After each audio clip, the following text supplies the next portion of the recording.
Order, please. Ladies and gentlemen, order.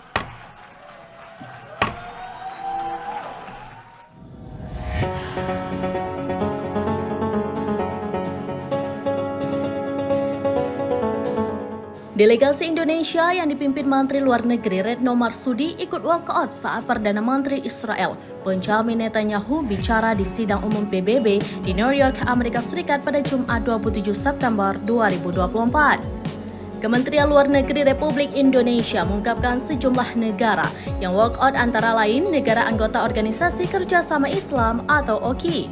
Mereka yang keluar termasuk delegasi Iran, negara Liga Arab, negara anggota Gerakan Non-Blok termasuk Kuwait, Pakistan, Malaysia, dan Kuba. Dalam pidato, Netanyahu marah setelah melihat banyaknya diplomat yang memutuskan walkout. Netanyahu menyebut sidang umum PBB sebagai rawa empedu antisemit.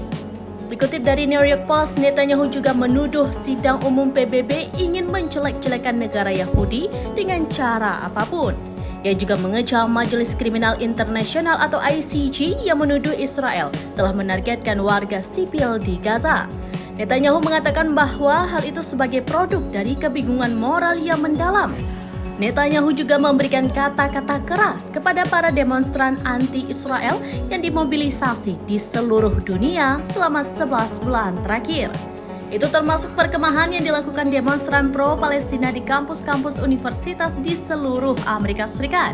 Iran yang kerap disebut Netanyahu juga memilih walkout saat pemimpin pemerintahan Zionis itu berpidato.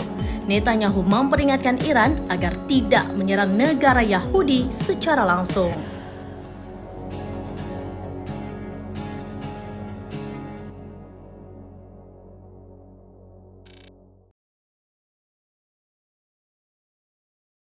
Download Tribun X sekarang, menghadirkan lokal menjadi Indonesia.